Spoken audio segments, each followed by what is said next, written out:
On a normal day of her routine, Bianca was at the bus stop to go home. She was already uncomfortable, because the bus was very late. She noticed a strange man behind her, but she ignored him and continued with her wait. This man started to have some strange attitudes. He was trying to take pictures under Bianca's skirt. Until she notices, and asks what he was doing. The man doesn't answer anything, just stands still. Bianca decides to call her father, because she was scared and didn't want to be there alone, but he says he wouldn't be able to leave the service to pick her up. She says she was very scared, and insists that her father go get her there, but he said he wouldn't have it anyway. In the meantime, the man got up and approached her. He leans on your shoulder and says, "You have to listen to the elders." She scared away from him, and ran away. And he follows behind. He keeps asking her to wait, and not be afraid of him. Bianca tries again to call someone, but no one answers. So she finds a shop and decides to go ask for help. Upon entering, he finds a boy right in front and says, boy, help me please, there's a man following me." The boy is surprised and asks, "Man following you?" The young man says, "Imagine young lady, that is your Jao, he is always here in the neighborhood, it's not strange." Bianca asks if the young man is sure. He says yes, that she could go to study calmly, which he doesn't nothing to anyone. Wishes good class and she leaves. So Jao sees that she left, and goes to the guy to talk to him. He asks how things are going, and if sales are better. The guy says that everything is fine, and that sales have gone up, and thanks to that he managed to renovate the shop. Then Jao brings it up, says that it seems that the girl is afraid of him. The boy says that she is, but that he reassured her, saying that he was harmless. Jao said I go out for a walk, and she ended up getting scared of him. They say goodbye and Jao follows. Bianca, realizing that he would have reached her, tenses, and increases her steps. She takes out her cell phone and tries to call someone again, but the cell has run out of battery.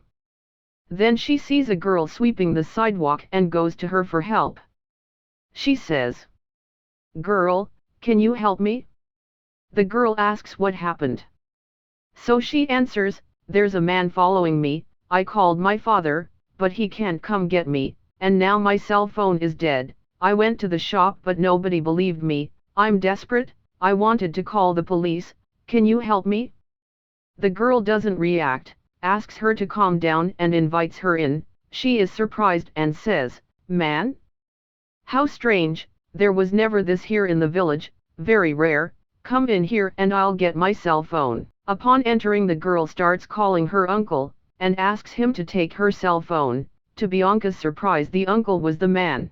He says, "Imagine, here." The girl then says, she wants to call the police. "I'll help her, I'll call." So Jao asks her to wait a while, and says she'd better get the girl some water first, so she can calm down a bit, and I'll stay here with her while you get it. The niece agrees, says if better, because she was very scared. So Bianca immediately says she doesn't need to. The girl insists, but Bianca says she doesn't need to, that she's fine now. John insists, and so his niece goes. She barely turns her back and Jao goes to Bianca. He says, "Don't be scared, it's your fault for walking around in that short skirt there," and doesn't say anything to anyone, least of all my niece. At that time his niece comes with the water. He is startled by her voice and leaves Bianca immediately. The niece is still in disbelief, says it's crazy, because that never happened in the village. She delivers water to the two, and still talks about not believing that that was happening, asks if the young man had passed by there, and then Jao replies that not. To get rid of his niece, Jao says, "Niece, it's time to take my medicine, and I can't take it without eating, so why don't you go finish lunch, and I'll stay here with her until she calms down more." The niece says, "But I'm going to leave the girl here alone," so he says she can rest easy, that he's going to stay with the girl. She asks Bianca if she's calmer. She just nods her head, The niece says she's feeling a little tense. I don't know if it's a good idea. Then I make lunch. The uncle insists. He goes to make lunch, and I stay with her. She says the girl could stay with her uncle, because he was trustworthy. He tells her to calm down, that she was going to make lunch because of his medicine, which was strong, but she would be right back.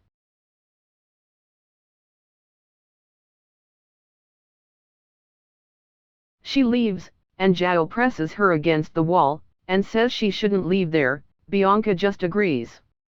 He tells her not to scream because everyone knows him there. Bianca asks him to let her go. He says he will never let her go, so she asks why he was doing this, and for her not to leave he tries to close the gate. Bianca tries to stop it but can't. He tells her to be quiet, and takes an object out of his pocket. Bianca sees him putting the object in his shirt pocket, so she still tries to escape from his arms, but he is stronger than her.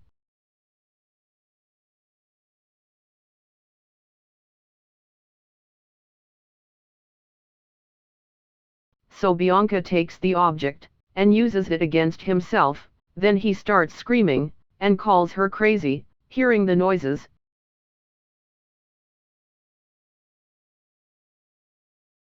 his niece comes, and asks what was happening.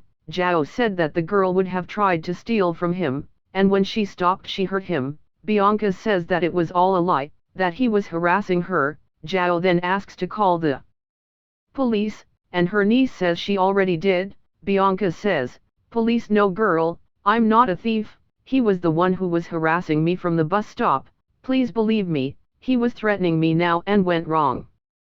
The niece asks her to calm down, that she called the police, yes, but not for her, but for him. Zhao gets scared and says, "To me?" She says yes, because she knew he was following the girl. He continues disguising it, and asks, "Do I?" The niece says yes, because he would have already tried things with her. The niece doesn't believe it, and says she knows what he was doing.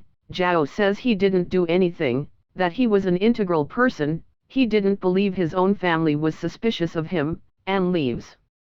Bianca says that he was running away, if she wouldn't laugh to do anything. The niece says that because he was hurt he wouldn't go far, and probably the police were already arriving, so she apologizes, for not having believed Bianca before. I had noticed that he was like that, because he has already tried to do things with her and her sister. Don't worry, everything will be fine now.